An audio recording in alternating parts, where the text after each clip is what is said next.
La actualización de mes de junio de Home Assistant viene cargada de novedades muy interesantes y que vamos a repasarlas en el vídeo de hoy. Adelante el intro.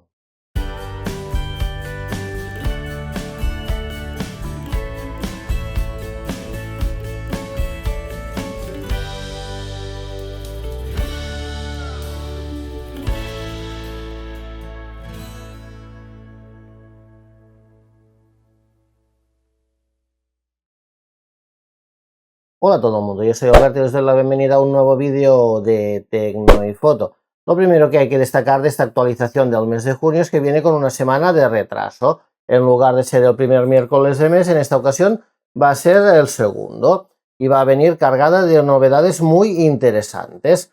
La primera la vimos ya hace unos días y es que ciertas instalaciones de Home Assistant, como ciertos equipos, van a quedar deprecados.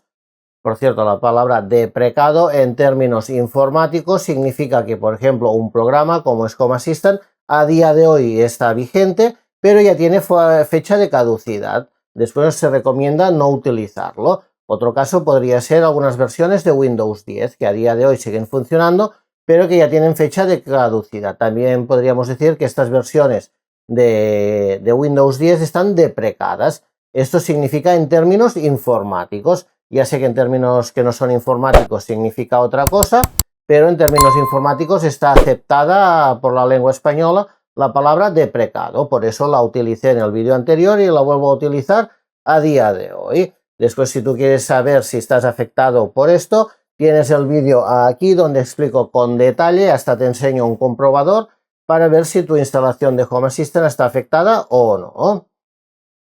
Para la segunda de las novedades nos vamos ya a Home Assistant y si vamos a configuración, vamos a integraciones, veremos que nos aparece una de nueva que se llama Amazon Devices. Esta es la integración que a la larga va a sustituir a Alexa Media Player. A día de hoy está bastante verde, aún tiene pocas funciones, aún no soporta todos los dispositivos de Amazon, pero ya es el primer paso para tener una integración oficial de Amazon en Home Assistant, que ya digo, a la larga va a sustituir el Alexa Media Player. De momento pueden convivir las dos y lo que no podamos hacer con una la podemos hacer con el otro, pero poco a poco esta cada vez tendrá más funciones. Para añadirlas simplemente le damos en añadir, nos va a pedir el país, el nombre de usuario, la contraseña y el factor de doble autenticación. Yo lo voy a introducir y vamos a ver qué nos ofrece de un principio. Yo ya he introducido mis datos, le voy a dar en enviar. Me dice que éxito, se ha conectado sin ningún tipo de problemas y le doy en terminar. Y de un principio pues ya me ha descubierto los 13 dispositivos que tengo y las 59 entidades que me ha creado. De momento solo detecta altavoces de Echo y Fire TV, pero poco a poco tiene que ir detectando todos los dispositivos de Amazon que sean domóticos, digamos así. Por ejemplo, el Echo Show pues nos crea el botón de no molestar, nos da los sensores están encendidos o apagados, no los podemos encender o apagar, pero nos informa del estado en el que están.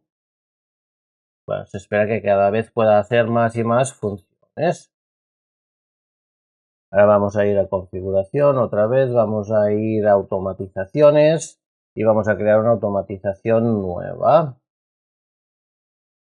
Hasta ahora cuando queríamos añadir un dispositivo o una entidad, aquí nos salía el ID del dispositivo. Ahora, por ejemplo, si queremos añadir un dispositivo, pues nos aparece el icono de la integración y ya la área donde está este dispositivo. Esto es súper práctico. Aquí podemos ver, por ejemplo, la de Airzone. Y aquí tengo la sonda de calidad de aire. Aquí a la derecha me dice el nombre de la integración y aquí el dispositivo y la área donde está. Después lo seleccionaríamos fácilmente. También podemos hacer aquí y una vez estamos aquí buscar. Esto ya lo podíamos hacer, pero ahora podemos buscar por el nombre, no solo por el ID. Antes teníamos que buscar por el ID, ¿eh?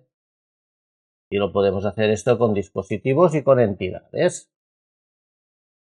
Otra novedad que han sacado, que no os la puedo mostrar porque no utilizo este tipo de dispositivos, es que a partir de ahora, si tenemos una red Bluetooth, como tendríamos por ejemplo la Zigbee, tenemos una de Bluetooth, vamos a ver un mapa tipo el de la red Zigbee. Esto está súper bien también para saber pues qué dispositivos están conectados, qué no, qué dispositivo se conecta a qué. O sea, exactamente lo mismo que tenemos con la red Zigbee, digamos, lo vamos a tener con la red de Bluetooth, que esto es un gran avance, pues hasta ahora no estaba. Ya me voy a venir otra vez a configuración, voy a no guardar aquí, voy a salir, vamos a ir a paneles de control, vamos a añadir un nuevo panel de control y ahora podemos crear un panel de control por áreas. Le voy a dar aquí, le voy a poner el nombre, por ejemplo, Albert, y le voy a crear. Aquí lo tengo, igual que tendría este que para mí ahora es el principal, pues tenemos este. Y aquí nos crea una vista para cada área. Yo ya, los veteranos que me seguís, pues ya sabéis que yo tengo un área para cada habitación.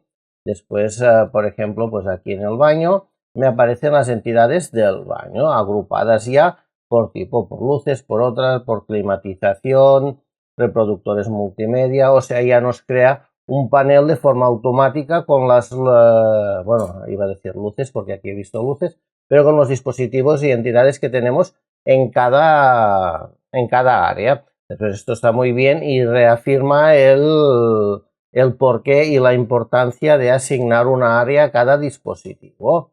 Yo creo que esto es el futuro y al final todos vamos a utilizar un panel de este tipo así automático. Nos ahorraremos de estar configurando manualmente los paneles. Otra novedad súper interesante es que este panel de aquí, de la izquierda, sabremos que cada vez que iniciamos sesión en un dispositivo lo tenemos que configurar, que nos aparece con todas las opciones que tenemos, y si lo queremos tener así reducido lo tenemos que configurar. Pues bien, esto se ha acabado porque la configuración de este panel o este menú de aquí de la izquierda se va a guardar en nuestro perfil de usuario y después cada vez que iniciamos sesión va a cargar el perfil el menú de nuestro perfil, con lo que se habrá acabado tener que estar configurando cada momento este menú de aquí. Y finalmente voy a buscar un dispositivo, por ejemplo este, voy a entrar aquí a la rueda dentada y bueno, desde aquí podemos modificar el ID de este dispositivo. Si yo vengo aquí y le quiero quitar el 2, se lo quito, ¿vale? Lo podemos modificar. Pero ¿qué pasa si lo hemos modificado y después al cabo pues, de unos días o unas horas vemos que no funciona bien y queremos recuperar el ID que teníamos? Si no lo hemos apuntado, lo más seguro es que no nos vamos a recordar. Pues ahora tenemos este botón de aquí para revertir el cambio y recuperar el ID que teníamos antes. Esto está súper bien, pues podemos personalizar más nuestros IDs, digamos, y si no nos funciona o no nos convence, podemos revertirlo sin tener la necesidad de apuntar en un papelito pues el ID que teníamos antes. Bueno, pues ya hemos visto que es una actualización súper interesante la de este mes de junio, que va a salir, recordemos, el miércoles día 11, o sea, este próximo miércoles ya va a estar disponible para todo el mundo. Si este vídeo te ha sido de utilidad, ya sabes, manita para arriba, suscríbete al canal si aún no lo has hecho, que aquí tienes el botón, dale a la campanita para que YouTube te informe de todos los vídeos que se vayan publicando y nos vemos en unos días o mañana mismo en un nuevo vídeo de Tecno y Foto. Un saludo.